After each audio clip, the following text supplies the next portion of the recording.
দর্শক, ঢাকা বিশ্ববিদ্যালয় এবং জাহাঙ্গীরনগর বিশ্ববিদ্যালয়ের ছাত্র সংসদ নির্বাচনে একচ্ছত্র আধিপত্য বিস্তার করে শিবিরের যে জয়, সেই জয়ের ফলে জামাত ইসলামের রাজনৈতিক যে অবস্থা, রাজনৈতিক যে স্ট্যাটাস, সেটা অনেকখানি বেড়ে গেছে এবং তারা বেশ উৎফুল্ল অবস্থায় রয়েছে, বেশ ফুরফুরে মেজাজে রয়েছে বলেই মনে হচ্ছিল তখন তাদের জন্য বোধহয় একটা খারাপ খবর বয়ে নিয়ে আসলো এনসিপি। এবং এনসিপির বর্তমান অবস্থানে মনে হচ্ছে যে জামাত ইসলাম সম্ভবত তার রাজনৈতিক সবথেকে বড় মিত্রকে হারাতে বসেছে। কেন হঠাৎ করে এনসিপিকে হারাতে বসার মতো ঘটনা জন্ম নিল, সেটা একটু বুঝে ওঠা দরকার।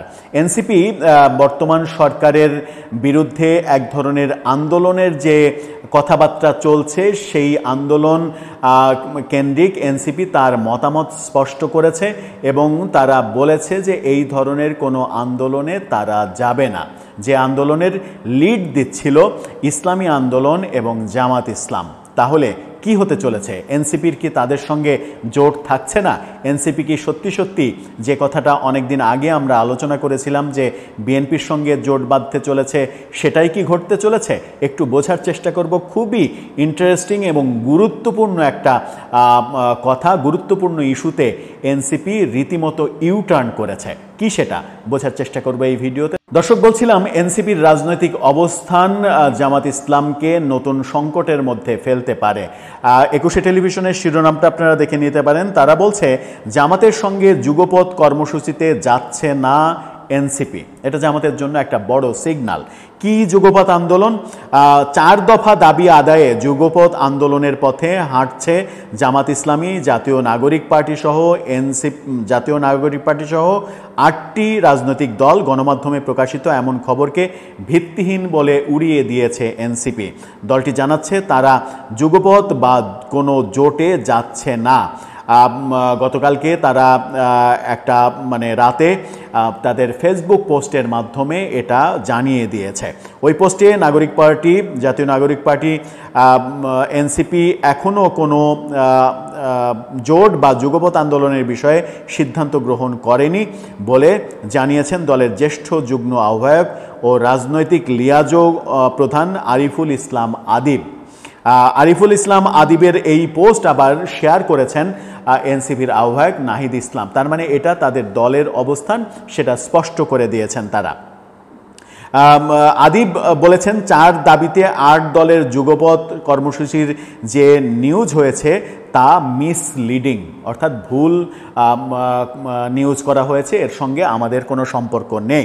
তিনি বলেছেন এনসিপি জুলাই সনদের আইনি ভিত্তি ও গণপরিষদ নির্বাচনের মাধ্যমে নতুন সংবিধানের যে দাবি, সেটির সঙ্গে অপরাপর রাজনৈতিক দলগুলোর সঙ্গে অনানুষ্ঠানিক আলোচনা করেছিল, কিন্তু পূর্ণ সংখ্যানুপাতিক নির্বাচনের বিষয় এনসিপির কোনো অবস্থান নেই। বরং এনসিপি শুধু উচ্চকক্ষে পিআর পদ্ধতিতে একমত। অর্থাৎ এনসিপি রীতিমতো গণেশটা উল্টে দিল।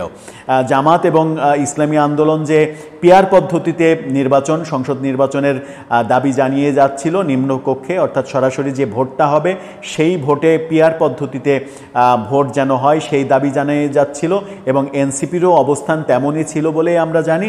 এখন এনসিপি রীতিমতো গণেশটা উল্টে দিল। তারা বলল যে না, নিম্নকক্ষে অর্থাৎ সরাসরি নির্বাচনে পিআর পদ্ধতির পক্ষে তারা নয়। নির্বাচনের পরে যে উচ্চকক্ষ গঠিত হবে, সেই উচ্চকক্ষ নিম্নকক্ষের ভোট অনুযায়ী উচ্চকক্ষ তৈরি হবে, সেখানে নিম্নকক্ষের সদস্যদের ভোটের প্রয়োগের পদ্ধতিটা পিআর পদ্ধতিতে হবে। অর্থাৎ উচ্চকক্ষ শুধু পিআর পদ্ধতিতে হবে, সেটাতে তারা একমত। নিম্নকক্ষ সরাসরি সংসদ নির্বাচন পিআর পদ্ধতিতে তারা একমত নয়। তার মানে কি দাঁড়ালো? তার মানে জামাত তাদের সব থেকে শক্তিধর দলীয় সমর্থনের দিক থেকে না, সরকারের আস্থাভাজনের দিক থেকে সব থেকে শক্তিধর সমর্থককে হারিয়ে ফেললো। এখন কি তাহলে আর পিআর পদ্ধতিতে নির্বাচনের কোনো বাস্তবতা থাকলো? আমার মনে হয় থাকলো না। এনসিপি যদি বিএনপির সুরে কথা বলা শুরু করে, এবং সেটাই মনে হচ্ছে। এবং আপাত দৃষ্টিতে এখনকার রাজনৈতিক খেলাতে যেটা মনে হচ্ছে যে আগামী নির্বাচনে এনসিপি হয়তো মনে করছে বিএনপির সঙ্গে জোট বাঁধা ছাড়া নির্বাচনে ভালো রেজাল্ট করা তাদের তাদের পক্ষে সম্ভব নয়। এর মানে অবস্থান আমরা এটাও দেখেছি, ডাকসু জাকসু নির্বাচনেও আমরা দেখেছি যে তাদের যে ছাত্র সংগঠন বাকসাস, তাদের ফলাফল কিন্তু আশানুরূপ নয়, তারা আলোচনার মধ্যেই আসতে পারেনি। তারা বলেছে এছাড়া সন্ত্রাসী ফ্যাসিবাদী সহযোগী হিসাবে জাতীয় পার্টির কার্যক্রম স্থগিতের কথাও তারা বলছে। এর আগে প্রথম সারির একটি গণমাধ্যমে খবর প্রকাশ করা হয়েছিল, অবিলম্বে জুলাই সনদের বাস্তবায়ন সহ 4 দফা দাবিতে যুগপৎ কর্মসূচিতে যাচ্ছে জামাত ইসলাম, জাতীয় নাগরিক পার্টি সহ 8টি রাজনৈতিক দল। শিগগিরই পৃথক সংবাদ সম্মেলন করে দলগুলো কর্মসূচি গ্রহণ করবে। প্রতিবেদনে দাবি করা হয়েছিল, কয়েক দফা বৈঠকের পর জুলাই জাতীয় সনদের আইনি ভিত্তি বাস্তবায়ন সহ এর ভিত্তিতে আগামী জাতীয় নির্বাচন অনুষ্ঠান সহ 4 দফা দাবিতে জামাত, এনসিপি সহ 8 দল যুগপৎ কর্মসূচির বিষয়ে একমত হয়। তবে প্রতিবেদনটি প্রকাশের কয়েক ঘন্টা না যেতেই নতুন রাজনৈতিক দল এনসিপি তাদের অবস্থান পরিষ্কার করে দিল, জানিয়ে দিল তারা এই ধরনের কোনো যুগপৎ আন্দোলনে যাচ্ছে না। এবং মজার ব্যাপার হচ্ছে যে এই 8 দলের মধ্যে এবি পার্টিও রয়েছে, যদিও সভাপতি সাধারণ সম্পাদক নির্ভর দল, তবুও এবি পার্টিও জানিয়ে দিয়েছে যে এখনই কোনো যুগপৎ আন্দোলনের কথা তারা ভাবছে না। যুগপৎ আন্দোলন ডাক দিয়েছেন চরমোনাই পীর, জামাত ইসলাম থেকে ডাক দেওয়া হয়েছে, কিন্তু তাদের ডাকে এনসিপি সাড়া দিচ্ছে না। এবি পার্টিও বলে দিয়েছে যে তারা যুগপৎ আন্দোলনে যাচ্ছে না। আর এনসিপির অবস্থান তো পিআর পদ্ধতির বিপক্ষেই চলে গেল এখন। তার মানে পিআর পদ্ধতিকে যতটা মানে জোরালো দাবি হিসেবে উপস্থাপন করার স্কোপ ছিল জামাত ইসলামের কিংবা ইসলামী আন্দোলনের, সেটা বোধহয় শেষ হয়ে গেল। এখন পিআর ছাড়াই তাদেরকে নির্বাচন করতে বাধ্য হতে পারে এবং এনসিপি বিএনপির জোট দেখলেও আমরা অবাক হব না। সেই ক্ষেত্রে আমরা একটা ভিডিও তৈরি করেছিলাম যে নেগোসিয়েশন চলছে তাদের মধ্যে, শেষ পর্যন্ত বিএনপি এনসিপিকে কতটা সিট দেয়, কতটা আসন ছেড়ে দেয়, 5টা 7টা নাকি 10টা, সেটা নিয়েই হয়তো দর কষাকষি চলছে তাদের মধ্যে।